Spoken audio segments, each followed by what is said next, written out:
কোনো স্ত্রী যদি তার স্বামীর জন্য এই একটি দোয়া শুধুমাত্র একদিন করতে পারে, তাহলে ইনশাআল্লাহ আল্লাহ তাআলা ওই স্বামীর রিজিকের সকল দরজা খুলে দিবেন। প্রিয় ভাই এবং প্রিয় বোনেরা আমার, বিশেষ করে আমার প্রিয় বোনেরা যারা আছেন, দেখা যায় অনেকেই আছে তার স্বামীর চাকরি নাই, তার স্বামীর ব্যবসা বাণিজ্যে কোনো উন্নতি নাই এবং স্বামীর কোনো দিকেই সে লাভবান হতে পারে না। যতই ব্যবসা বাণিজ্য দেয় শুধু টাকা লসই করে, কোনো দিকে সে উন্নতি করতে পারে না। এরকম অনেকেই আছে, ঘরের ভিতরে শুধু অভাব, রিজিকের অভাবে পড়ে থাকেন।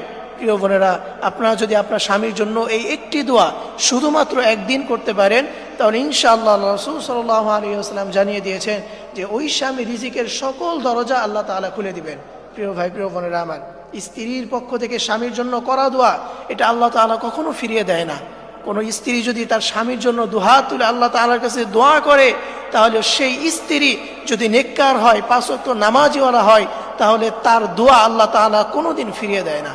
এই জন্য প্রিয় মা এবং প্রিয় বোনেরা আমার, আপনারা অবশ্যই ঘরের ভিতরে নামাজ পড়বেন। নামাজ না পড়লে দেখা যায় কোনো আমলই আপনার কবুল হবে না, কোনো আমলে আপনার গ্রহণযোগ্য হবে না। এই জন্য মা বোনেরা যারা আছেন, অবশ্যই আপনারা পাঁচ ওয়াক্ত নামাজ পড়বেন। এরপরে আপনার স্বামী যদি কোনো দিকে অভাব থাকে, তাহলে আপনার স্বামীর জন্য আপনি দুহাত তুলে আল্লাহ তাআলার কাছে দোয়া করবেন এবং রিজিক চাইবেন।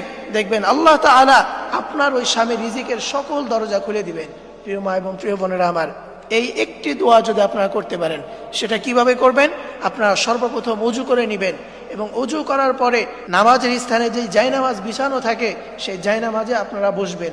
এরপরে আপনি এই দোয়াটা হাতে গুনে গুনে 7 বার পাঠ করবেন। সেই দোয়াটা হচ্ছে ইয়া রাজ্জাক আল্লাহু আকবার, ইয়া রাজ্জাক আল্লাহু আকবার। এই দোয়াটা আপনার হাতে গুনে গুনে 7 বার পাঠ করবেন। এরপরে আপনি আল্লাহ তাআলার কাছে দুহাত তুলে আপনার স্বামীর জন্য দোয়া করবেন। আপনার স্বামীর টাকা পয়সার অভাব, আল্লাহ তাআলা আপনার স্বামীকে টাকা পয়সা দান করবেন। আপনার স্বামীর ব্যবসা বাণিজ্যে উন্নতি নাই, আল্লাহ তাআলা আপনার স্বামীর ব্যবসা বাণিজ্যে উন্নতি দান করবেন। এবং আপনার ঘরে যদি অভাব থাকে, রিজিক চাইবেন, আল্লাহ তাআলার সাথে সাথে